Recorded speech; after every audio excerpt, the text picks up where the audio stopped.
morning, it's August 27th. This is To My Liberal Friends. Earlier in the week, I mentioned the problem facing Senator Adam Schiff, New York Attorney General Letitia James, and Fed Governor Lisa Cook. All of them had apparently sought favorable mortgage terms on two homes. The irony of this is the Democrats accused and brought to trial Donald Trump for inflating values of assets in loan applications. The situation with Ms. Cook is particularly sensitive since President Trump has sought to terminate her position at the Federal Reserve. He wrote to her and said that pursuant to my authority under Article 2 of the Constitution and the Federal Reserve Act of 1913, he was removing her from her position on the Board of Governors of the Federal Reserve, and he said that removal was effective immediately. Now, he seeks to terminate her for cause for making false statements on mortgage agreements where she claimed that a home in Ann Arbor, Michigan would be her primary residence for the coming year, and then 2 weeks later she signs another document in Georgia stating this property would be her primary residence. Now, I suspect if this had taken place months or years in between, this could be called an honest mistake. But to make a claim of primary residence just 2 weeks apart, well, I'd like to hear the defense that Ms. Cook and her Democratic supporters can conjure up.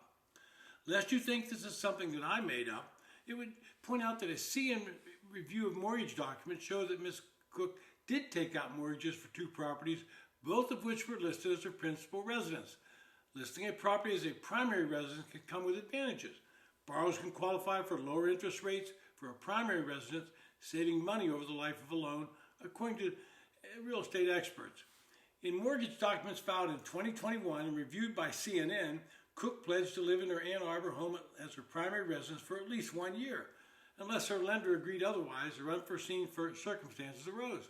But just 2 weeks later, she made the same pledge to mortgage documents in her Atlanta condo. And that's according to CNN, not somebody that's really favorable to Donald Trump. Well, under IRS rules, a person can claim only one primary residence, the place they live most of the time per year. The Fed declined to comment on CNN's request asking if Cook is currently based in Washington and whether she rents or owns in the area. The Fed declined to share whether there would be extenuating circumstances that would have required Cook to designate a second primary residence just 2 weeks after designating the first one. I want to be fair and provide Ms. Cook with the assumption of innocence, and she should be able to provide that information. She would remain in her position. But absent that, it's difficult for anyone to imagine that she should continue to sit atop the regulators of the nation's largest financial institutions. But that's going to be difficult for Trump to remove her. The background of this entire kerfuffle is President Trump's efforts to reshape the Federal Reserve and to get that body to lower interest rates. This is not something new for a president.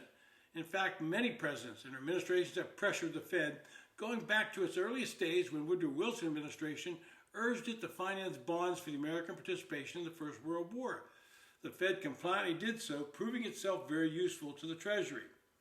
Democrats have been babbling on about how no member of the Federal Reserve Board has ever been fired, but once again, they would only be partially correct. President Harry Truman effectively fired Fed Chairman Thomas McCabe in 1951. McCabe was informed that the services were no longer satisfactory, and he quit. Truman said being informed by the president that your performance is not satisfactory is being fired. One might argue that McCabe didn't have to resign, but he did. Since Ms. Cook has refused to resign or acknowledge that President Trump has the power to fire her, it's become a fight. She has filed a lawsuit to prevent the president from terminating her. The debate will continue, and the end result will tell who has the strongest will. Eventually, this is going to head to the Supreme Court, and the test will be if the court wants to fully protect the central bank or buy the argument that Ms. Cook tried to game the system with fraudulent claims on two pieces of real estate. Being honest, I think for the good of the country, Ms. Cook should probably remain in her position, be fined and fined heavily. Send a signal to everybody out in society you can't game the system this way. But the real culprits in this escapade were the Biden administration officials who failed to properly vet Ms. Cook in their zeal to appoint a black woman to the Fed. This has been To My Liberal Friends. Thanks for listening.